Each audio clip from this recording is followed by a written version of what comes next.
All right, so in this video, we're going to talk about a little bit more about syndication. So a syndication usually ends up coming into play when you're doing a deal or somebody's doing a deal where the amount of secondary financing that's necessary, like from the investor side, is just too much to bring into play with only a few people. So like, why would somebody choose to do a joint venture over a syndication? Like, why is joint venture like more desirable from the operator standpoint?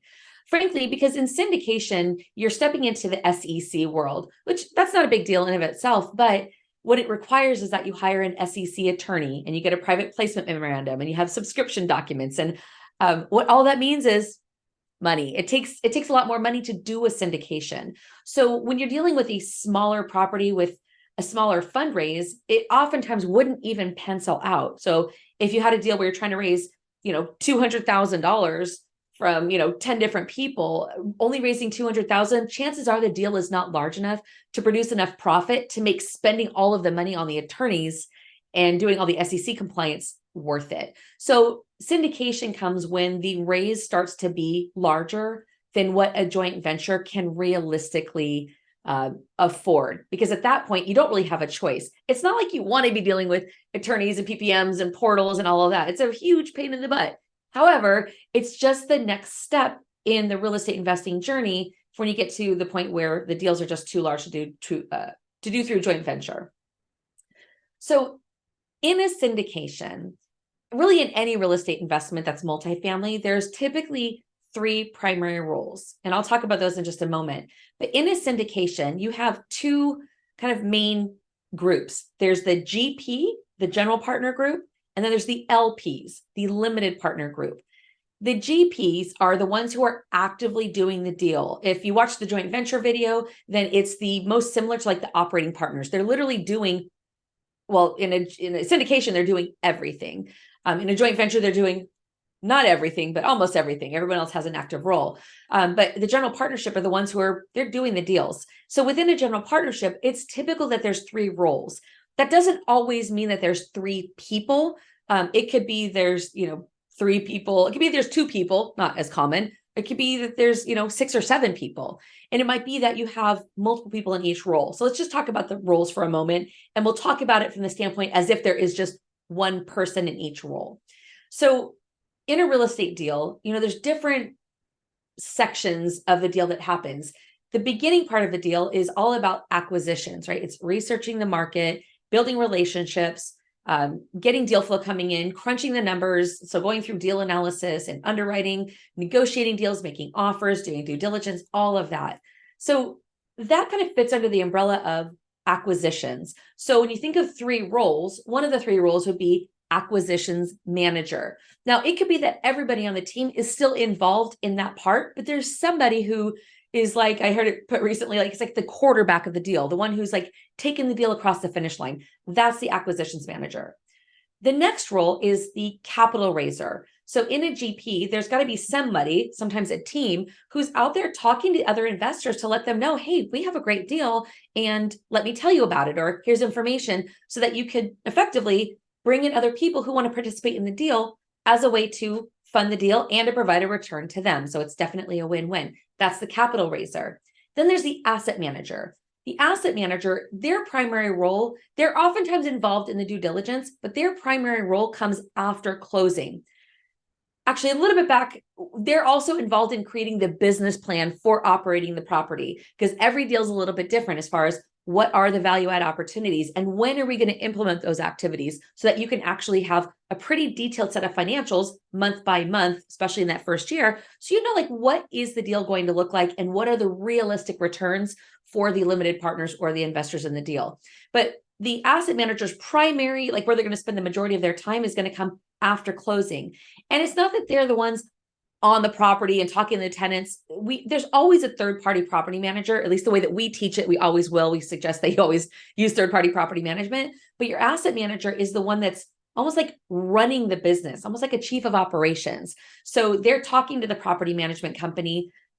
Sometimes every couple of days, sometimes once a week, sometimes a couple times a month. It really depends on how much there is to do and how much changes are being made at the property. So the asset manager is the one that's responsible for communicating and coordinating with the property manager. The property manager is the one that's there in the market on site, putting the business plan that was created by the GP into work. All right. So those are the three roles: acquisitions manager, capital raiser, and asset manager.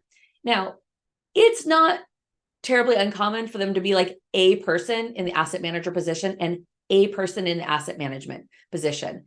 The capital raiser position is always going to depend on the number of relationships that someone has. So if the raise is, relatively small, maybe it's under $1 million, and that person has enough relationships with people that just through their relationships, they can bring the money in, there might only be one capital raiser. But as you get into larger and larger deals, and you're talking about, $1 million, $2 million, $5 million, $10 million, $20 million, as far as the amount of capital needed for a deal, that capital raising, role might be a team of people, because each person has all of their own relationships and the people that they've built trust with, who understand they're in real estate and they know who's interested in real estate, and they can have those conversations where someone else on the asset manager might never have known those people. And so there would be no connection to bridge. So the capital raiser is the one that really bridges the connection, usually very relational and really trying to create a win-win situation so that those investors have a way to make money with their money. But also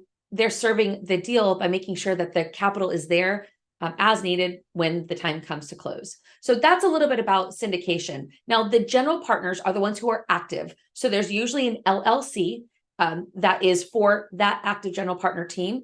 And then there's usually an LLC for the deal that has the general partners LLC in it. And then all of the limited partners are in it.